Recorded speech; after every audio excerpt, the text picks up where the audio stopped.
Hey, you guys, let's talk about why narcissists are always in competition with, going up against, working against someone. This is all going to be in that same category. And it's like, why are they taking it upon themselves, even in situations where everybody else is like scratching their head? You know, they'll be in competition when there is no competition to begin with. Maybe you're over here in your lane doing your thing that is your gift, and here comes a narcissist creating some type of competition. Like, wait a minute, buddy. You know, they'll stick their nose where they have no business, and I'm going to tell you why they're stuck here, because they are, and that's why that same energy, they're going to keep that same energy with everybody that they deal with because of the way their brain is wired at this point. Okay? So, why are narcissists in competition? What is at the root of this energy that, like I said, they're stuck here? Why can't they?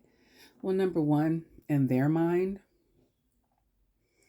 it's better than being a team player and a teammate, because that's going to require give and take. And we know narcissists are takers. They also, run off of fear, you guys. So the fear of being taken advantage of is actually something pretty real to them. And this probably is deep rooted from their childhood when they became or chose to be the narcissist. Maybe they had a situation where their needs weren't getting met, basically, emotionally, psychologically, financially. And then maybe they were taken advantage of sexually, physically, all types of things. So the fear is very strong there of being taken advantage of. And it has such a strong hold on them that they end up going overboard. And then that fear of being taken advantage of, like they have in the past, is, them being wired basically for that lack mentality. So in their mind, yet again, there's not enough room for both of us, even when there is. In their mind, it's not. Okay. Then there's this inferiority thing, or the inferiority complexes, which are taken over by their false mask and driven by their grandioses or like inflated egos. All right. But it's very shallow because what was at the root? Inferiority complexes. Okay. So if I let you win, this is how they're thinking, like they're some type of God. If I let them win, like they have the control over everything, right?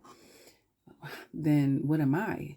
If I'm not number one, or I don't look like I'm the winner, you know?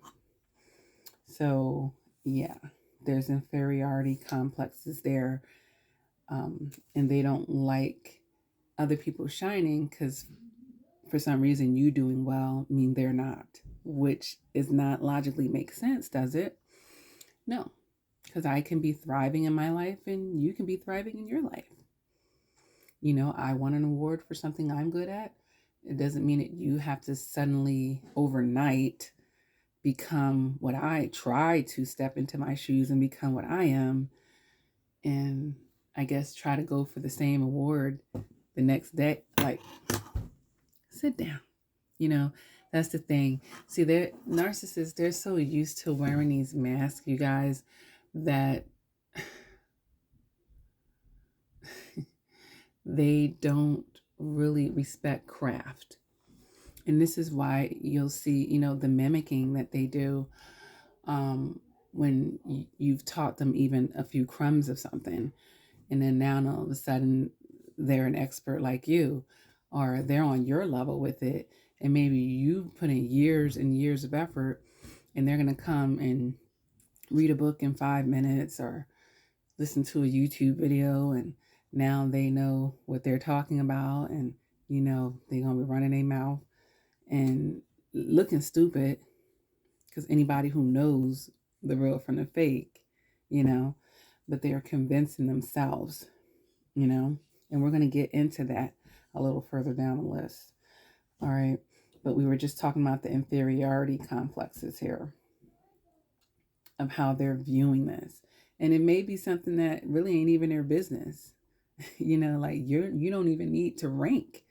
You don't even need to be in competition because this has nothing to do with, this isn't even your lane, but they'll make it. They'll make in a fake lane, or they'll try to jump in your lane basically. But it never works out for them because you weren't called to do that. God isn't the one calling you to do that. And we're going to talk about that further down the list. Okay. But let's talk about the storytelling. So their sense of entitlement doesn't understand how you can actually be the one in competition with them, how you're trying to make them look bad because you're good at something, because you're shining and glowing in this certain area. And it's really interesting because you could have been doing this before you met them, and they weren't even in that lane, in that world. None of that, had no parts of it. But now you're the problem because they feel entitled, to have your accolades. They feel entitled to be actually ahead of you with no real work, and sometimes not even the proper working knowledge. Like I said, just not really applying themselves the way that people do when they're really taking it serious. So we have to talk about the control issues. All right. Yeah, they're in competition because of control. And of course, if they could somehow, in their mind, trick themselves into feeling like they're over you or something, that strokes their false mask, and their insecurities. And, this is because they have a lack of trust. They have a lack of trust in the world, a lack of trust in God, right? They don't believe what's for them is for them. And they think they have to do these underhanded things and, try to come and, be a copycat and all this stuff. And we can't forget that they do thrive off of chaos and drama, right?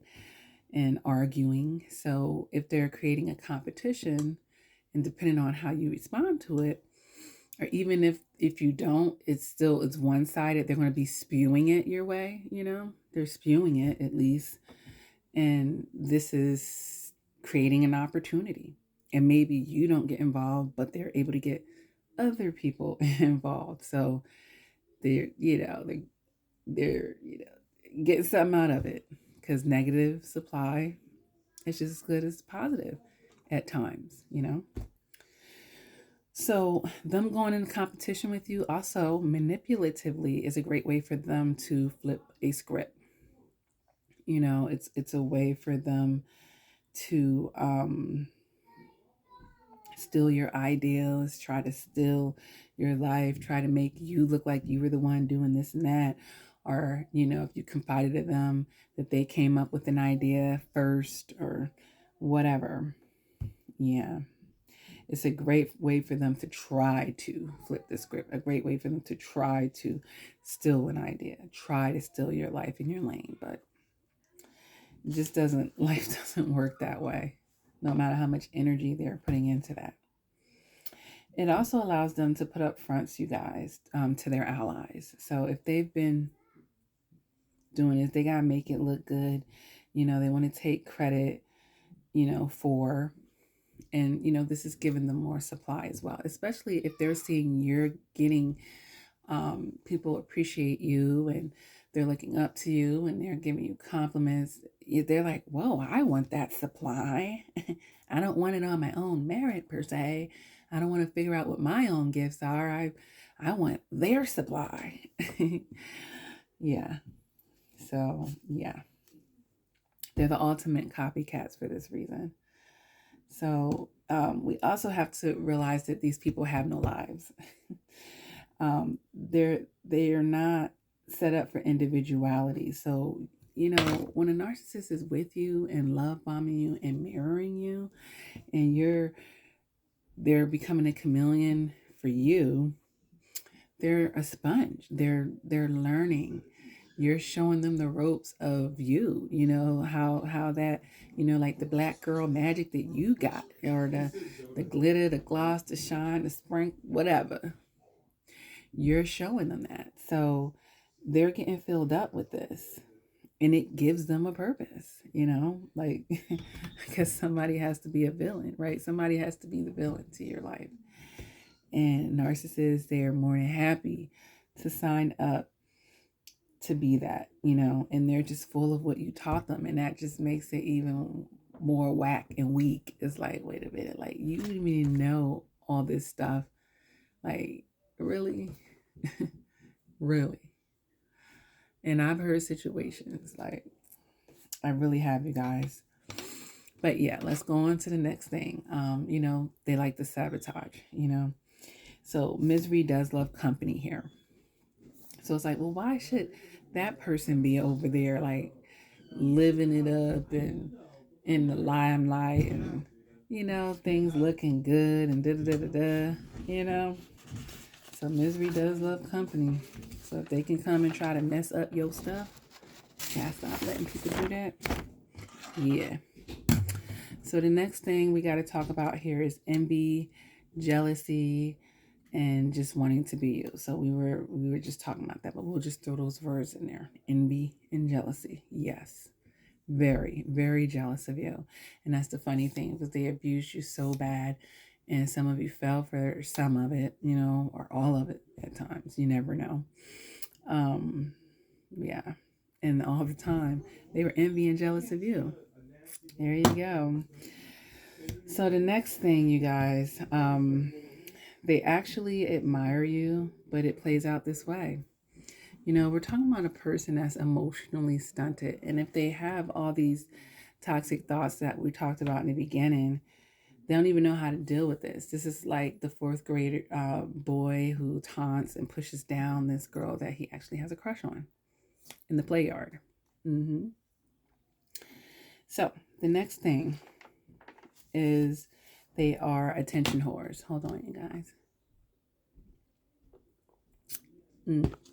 I need some water. Water. Not a fruit smoothie. Only got 2 more things to go. I was really trying not to have that cough, but how to do it. So yeah, being attention whores, they're getting attention from it, because strangers that meet them aren't going to know that they're being gimmicky and fake, at least not at first. They may not realize it. So if they're able to build a platform and build a following, this is giving them more supply. So that's a reward for them. Maybe the people will eventually figure it out, but in the meanwhile, this attention whore is getting attention. All right. So, one more thing that I have here, and it's keeping you stuck, vulnerable, and defeated. Yeah. It's keeping you stuck, vulnerable, or defeated. Stuck meaning you're competing back, you're trying to figure out this and that, you're giving them time, attention, and focus. Okay. And that's going to keep you stuck, vulnerable, and defeated, like I just said. So that's a win-win. So if they're able to make this campaign and strike up against you, and you're doing all of this, then they're having their way at that point. And that's, obviously what I don't want to happen. Now, let me just think. Did I miss anything that I could think of in addition to why the narcissists need to be competing? Why are they stuck in that energy?